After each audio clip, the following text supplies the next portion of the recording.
नमस्कार. आज आपण अस्तरचा ब्लाऊज आहे जो सिल्कचा, त्याच्या गळ्याला सिल्कच्या कापडाचा गोट काढणार आहोत. तर तो कसा काढायचा ते तुम्हाला मी सांगणार आहे. चला मग. आता आपण 1.25 इंचाच्या ह्या पट्ट्या क्रॉस मध्ये काढून घेतलेल्या आहेत. तर त्याला आपण असं पट्ट्या क्रॉस मध्येच एकसारख्या अशा जोडून घेणार आहोत.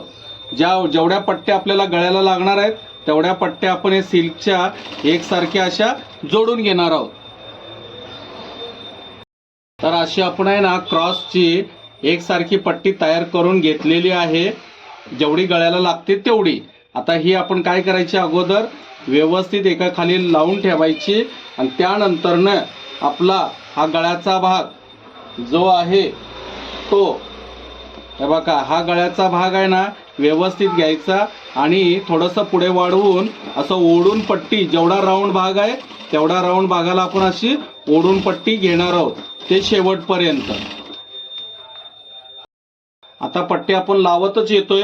तर शोल्डर पासून सरळ भाग असेल तेव्हा आपण एकसारखी पट्टी थोडीशी ओढती धरायची.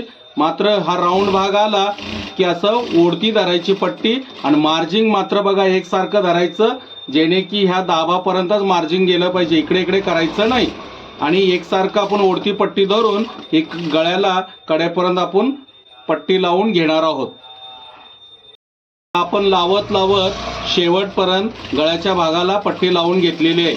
आणि बघा हे थोडंसं पुढे वाढवून ठेवायचं आणि आहे असंच ह्याच्यावरनं आपण सरळ सरळ नख मारून घ्यायचं, जेणे की याच्या खाली मार्जिंग गेलं पाहिजे. एकसारखं असं नख मारून घ्यायचं.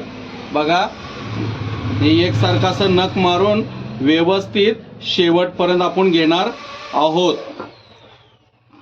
आणि आता इथे थोडासा तुकडा पुढचा कट करायचा आणि एवढं वाढवून ठेवायचं. आता पुढे एवढं वाढवलेलं आहे आपण, ते काय करायचं, ह्याचा भाग एवढा दुमडून घ्यायचा व्यवस्थित. जेवढा दुमडला तेवढाच भाग परत खाली दुमडायचा व्यवस्थित, जेणे की ह्याच्या खाली झाकलं गेलं पाहिजे. आणि तेवढाच भाग दुमडून परत अजून डबल याच्या खाली गेलं पाहिजे, जेणे की ह्याच्या खाली कापड राहिलं पाहिजे. आणि व्यवस्थित दुमडून घ्यायचं आणि ह्या दाबाखाली ठेवून व्यवस्थित हळूहळू जेवढं मार्जिंग आपण धरलेलं होतं त्यालाच हे झाकून टाकायचं. हे वरचं कापड हे झाकून टाकल्यानंतर ना मग दुसरं परत एकदा दुमडून घ्यायचं आणि ओढून धरायचं, अजिबात सैल सोडायचं नाही. आणि असं नकळत हाताने व्यवस्थित 1-1 इंचाच्या अंतराने आपण त्याला जाऊ द्यायचं. मग ती आपली पायपिंग आहे ना व्यवस्थित एकसारखी येत राहते. हे बघा या पद्धतीने आहे ना कडेपर्यंत ओढत ओढत आपण ही पट्टी पायपिंग लावत येणार आहोत. बघू शकता तुम्ही. हे बघा हे आता हे कापड ह्याच्या आतमध्ये मार्जिंगला दबलं पाहिजे आणि ह्याच्यावरनं हे असं डबल झाकलं पाहिजे, म्हणजे ही तयार पक्की पायपिंग आहे. आणि ह्या हिशोबाने असं बोटाने चाळून अंगठ्याने चाळून हा अंगठा खाली ठेवायचा आणि खालून लेअर धरायचा त्याचा कापडाचा आणि एकसारखं जसं जातंय तसं जाऊ द्यायचं.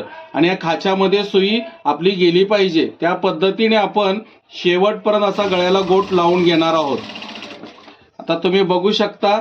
हे बघा गळ्याचा गोट मी कसा काढलेला आहे आणि खाली पण अजिबात उलगडलेला नाहीये. जेवढं मार्जिंग होतं त्याच्या बरोबरीने हे गळ्याचा गोट गेलेला आहे.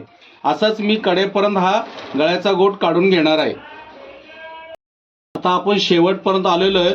ह्याच्या पुढे थोडंसं कट करायचं आणि जेवढं अगोदर दुमडलं होतं तेवढंच आहे ना बरोबर एवढं दुमडायचं. हे बघा हे दुमडायचं आणि ह्याचं तोंड बंद करून परत असंच त्याला दुमडून घ्यायचं आणि खालच्या अंगठ्याने चाळून त्याला व्यवस्थित असं ओढून धरायचं आणि त्याप्रमाणे शेवटी याचं गोटचं पूर्ण करायचं, म्हणजे याचं तोंडही पक्क होतं. तुम्ही बघू शकताय. बघा हे गळ्याचा गोट कसा आलेला आहे, एकसारखा आलेला आहे.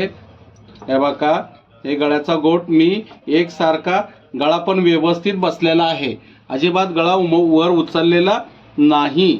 जसं वरतून गळ्याचा गोट आहे तसंच तुम्हाला मी दाखवतो आतल्या बाजूचं सुद्धा. हे बघा आतल्या बाजूचं सुद्धा आहे ना व्यवस्थित पट्टी बसलेली आहे. एकसारखी पट्टी आतल्या बाजूने पण बसलेली आहे. अजिबात उलटत नाही गळा किंवा पट्टी पण बाहेर येत नाही, याचं मटेरियल पण बाहेर येत नाही. तर अशा पद्धतीचा गोट काढायचा असतो. तर करा प्रयत्न, नक्की होईल.